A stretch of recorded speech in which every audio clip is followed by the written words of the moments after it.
अजित पवार यांच्या विमानाचा अपघातच, प्राथमिक अहवालानं दावेदारी अडचणीत, पवार समर्थक घातपातावर ठाम. पार्थ पवार सुटणार की नाही? मुंडवा जमीन प्रकरणामध्ये अंतिम अहवाल कधी येणार?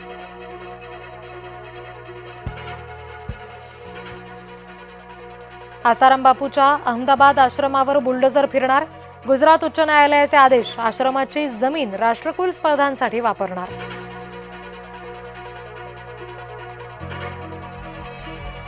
पार्थला सोडणार नाही, हायकोर्टातला लढा सुरूच ठेवणार, सामाजिक कार्यकर्त्या अंजली दमानिया यांनी मांडली भूमिका.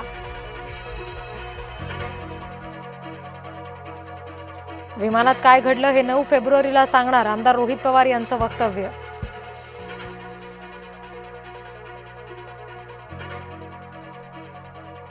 राष्ट्रवादीच्या विलिनीकरणाची चर्चा सर्वांनाच ठाऊक होती, पवार गटाचे खासदार निलेश लंके यांचं मोठं विधान. अजित पवार यांचा अखेरचा व्हिडिओ आला समोर, मतदान करण्याचं जनतेला केलं होतं आवाहन. जळगावातील इराणी महिलेचं पाकिस्तानी कनेक्शन, पाकिस्तानशी संपर्क कसा झाला याची चौकशी सुरू. हरणारी निवडणूक लढण्यासाठी ठाकरे मैदानात, मातोश्री ठरवणार बीएमसी महापौर आणि उपमहापौर निवडणुकीतले उमेदवार. मुंबई महापौर निवडणुकीमध्ये ट्विस्ट आणण्याचा ठाकरेंचा प्रयत्न, महापौर पदाच्या निवडणुकीमध्ये पाठिंबा देण्यावर मनसेचं मौन, शिवसेनेचाच महापौर होण्यासाठी पुन्हा प्रयत्न असण्याची शक्यता.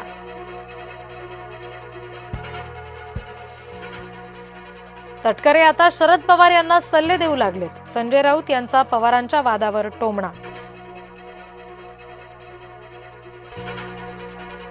चंद्रपूरचा महापौर धानोरकरांच्या मर्जीतील होणार, हायकमांडच्या निर्णयानंतर वाद शमला.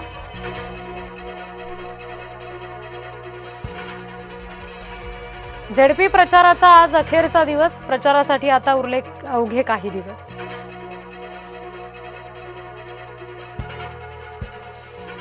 पंढरपूरमध्ये जिल्हा परिषदेसाठी 47 उमेदवार रिंगणात, भाजप विरुद्ध विठ्ठल परिवार समर्थक उमेदवारांमध्ये प्रमुख लढत.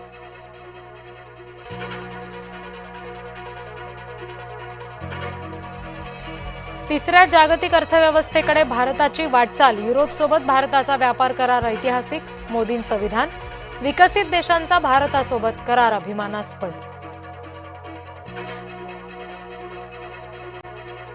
घोषणा देऊन थकले ते सभागृह सोडून गेले, सभात्याग करणाऱ्यांनी कधीतरी उत्तर द्यावं, विरोधकांना पंतप्रधान मोदींचा टोला.